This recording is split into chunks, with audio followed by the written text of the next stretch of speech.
Arumugan is alone in her tiny, empty apartment in Chennai.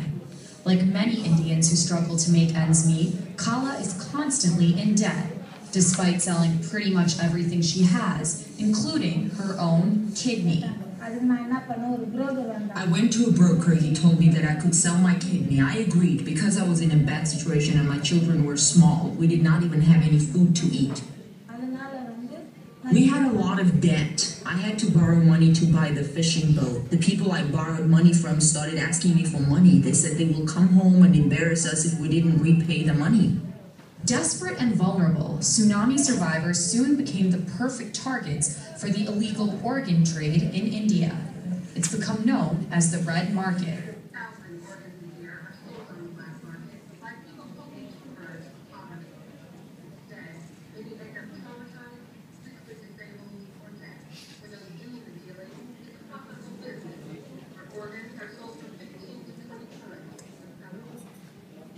Sadly, Indian pharma companies have joined the fray.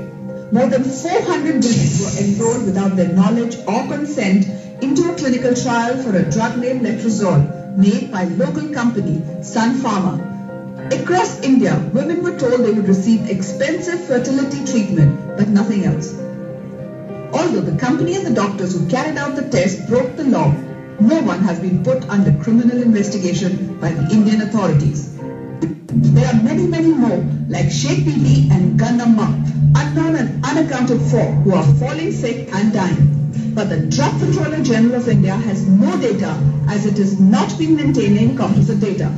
According to an RTI and on basis of the compensation paid by pharma companies, in 2011, 430 people died due to clinical trials. But compensation was paid only to 16 volunteers because pharma companies found only 16 had died due to clinical trials. In 2010, 668 cases of deaths were reported, of which compensation was paid only to 22 families.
Do you know Anjali?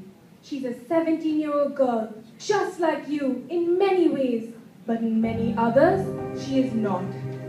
You haven't heard of her? Let's find out exactly who she is.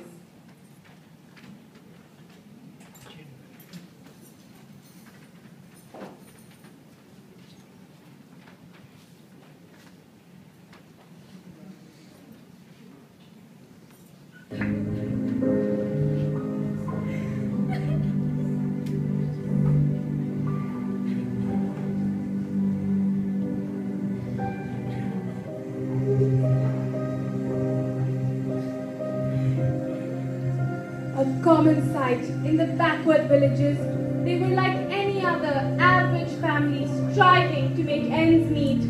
However, 2 days back, their life took a fateful turn and changed irrevocably. Anil Sharma was drowning in a sea of debt.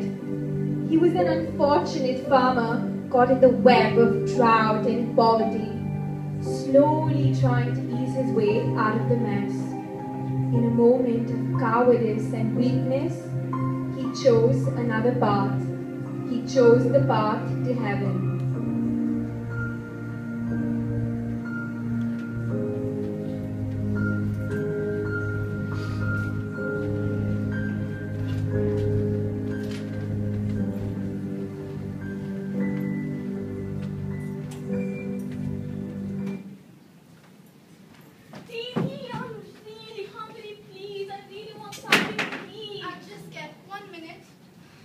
She rummaged through all the closets in the house, searching desperately for anything edible she could find.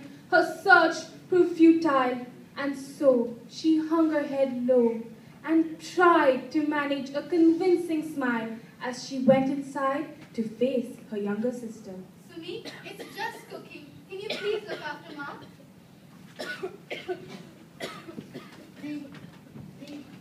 Today, my maths teacher told me to get out of the class, and everyone was staring at me. Why? What happened? She said, school is no place for a poor little orphan boy like me. And it was at that very moment that it struck her that if she didn't do anything, Sumi would be next too.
Dmhs.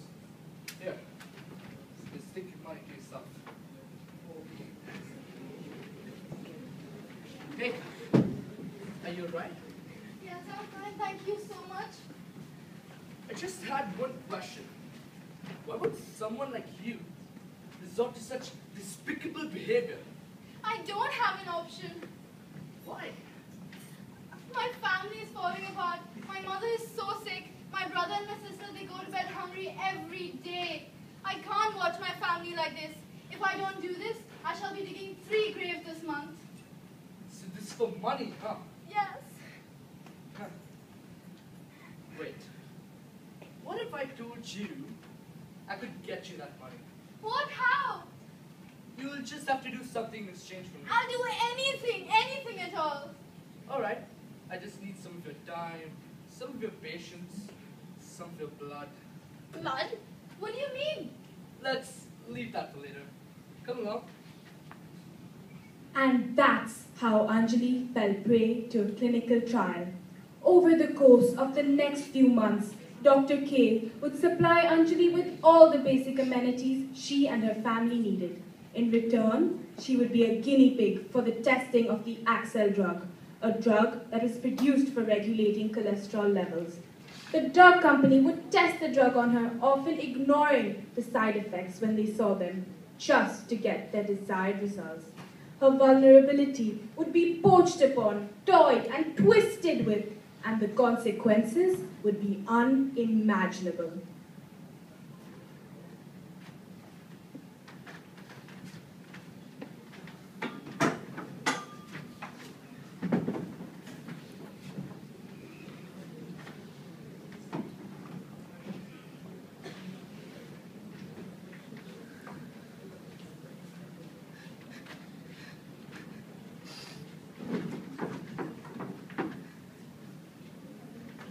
Alright, Anjali. This will not hurt a bit. Are you sure? Trust me. Give me your hand. Ow!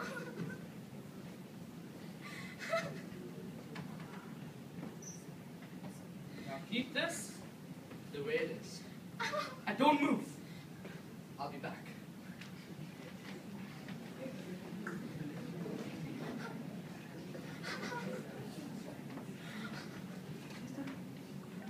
A business is a business. It's all about making money. Everything else, including the welfare of the people involved, is just not as important. I know that today, and so do you. It's a pity that Anjali didn't. It had been 8 months, 30 days, and 7 hours since that fateful day. Anjali had received the drug many a time, and the insertions often went unrecorded. The consequences of the unethical and unscrupulous trial began to wear on her. She lost her health and her peace of mind.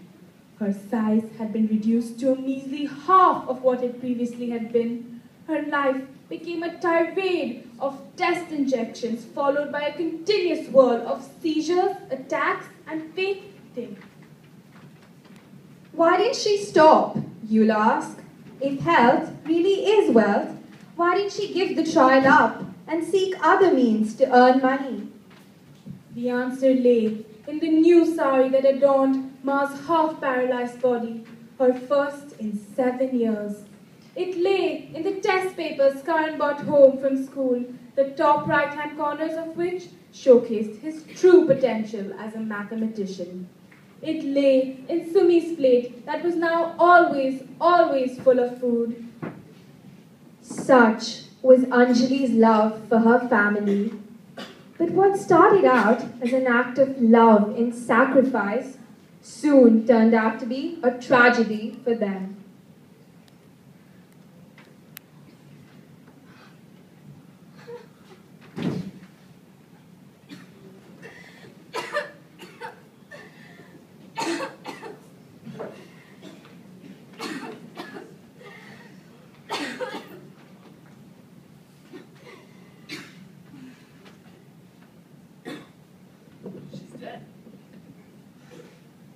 Pity.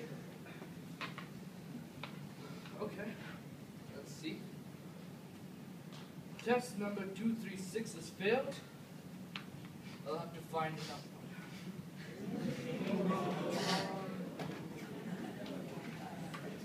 one. She's dead, and with her dies her struggle for her family and her people. She's dead, and so are her dreams and hopes. 25,000 people die due to poverty or poverty-related causes each day, and the ones that don't strive for a drop of water to quench their burning throats. The poor don't get a choice. They're born at the thresholds of an unjust world, and it's only up to you to restore the scales. So today, on the 25th of April 2013, we implore you to bring about a change and to make a new beginning. Only you can.